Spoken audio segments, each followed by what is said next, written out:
Hello students, this is sagittal section of head neck face. Here, this is anterior aspect, this is posterior aspect, this is superior, this is inferior. Here you can see mandible. Here this is the tongue. Below and behind mandible, here this part, this is the hyoid bone. Here this is oral cavity and above nasal cavity. Between this is the palate. Here this is hard palate and this is soft palate.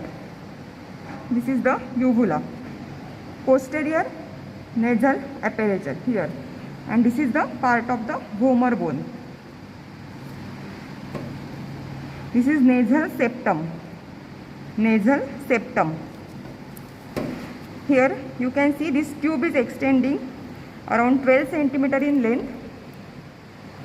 This is the pharynx. This is the upper wall of this pharynx, which is just below this sphenoid bone. The part of this pharynx which is behind nose, this is nasopharynx. Part of pharynx which is behind oral cavity, this is oropharynx, and part of pharynx behind this larynx, this is laryngopharynx. It is around 12 cm in length, and nasopharynx extends from here, from this upper border to the lower border of this soft palate. Oropharynx extends from lower border of soft palate to the upper border of epiglottis. This is epiglottis, which is behind this tongue. It is the cartilage of larynx, leaf-shaped cartilage of larynx. And the laryngopharynx extends from this upper border of epiglottis to the lower border of cricoid cartilage, which is at the C6 level. Now here in section you can see this is the space behind the pharynx. This is retropharyngeal space, which is in front of vertebrae and behind the pharynx. In this section, here the lateral wall of nose can be seen. So this is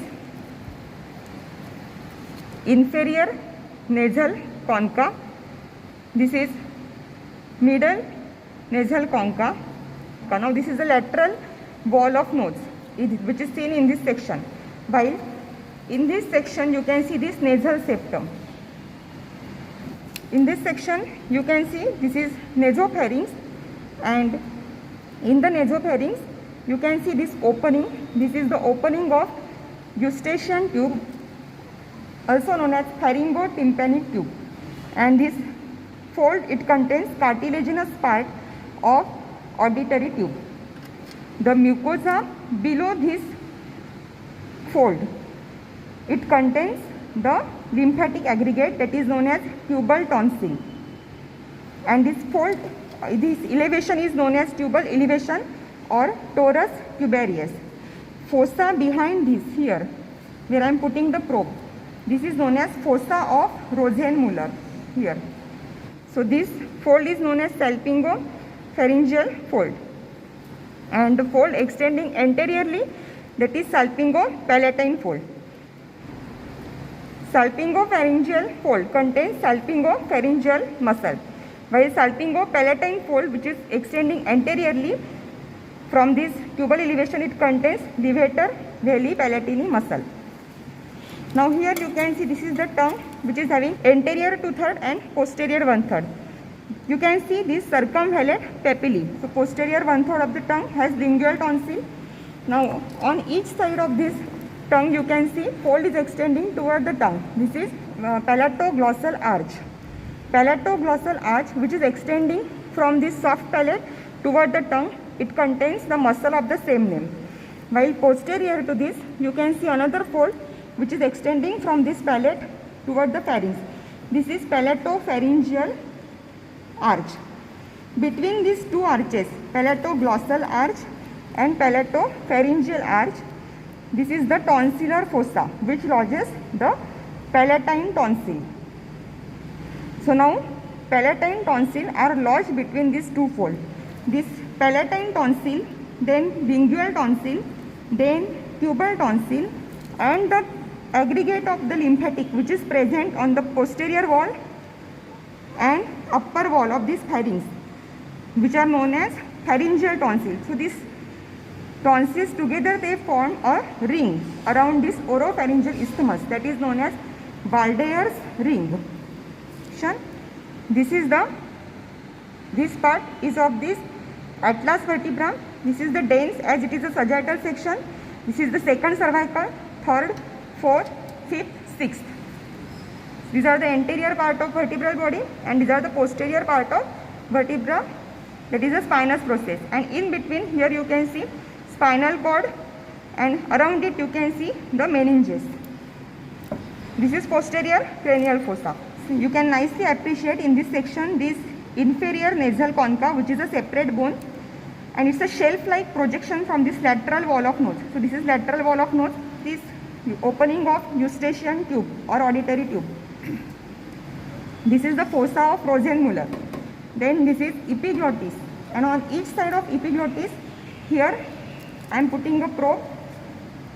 Here there is pyriform fossa, also known as smuggler's fossa, and this fossa, in this many times a foreign in the food particle may dislodge, and as this fossa is related with the internal laryngeal nerve which is carrying the sensation from the upper part of this larynx, you can see this is epiglottis and this is ariepiglottic fold, you can see here, and even you can see posterior surface of epiglottis here.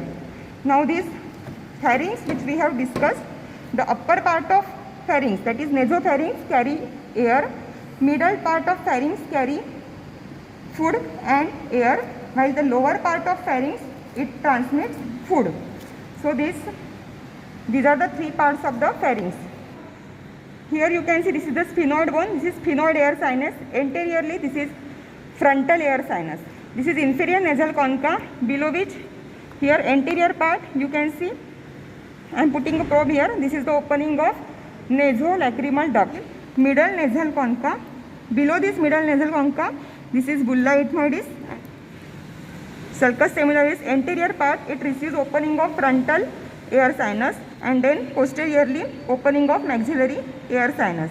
Above the bulla there is opening of middle ethmoidal air sinus. The superior nasal concha here which is above this level, it receives opening of ethmoidal sinus. Above there will be sphenoethmoid recess here which receives opening of sphenoidal air sinus. So this is about the sagittal section of head neck case. Thank you.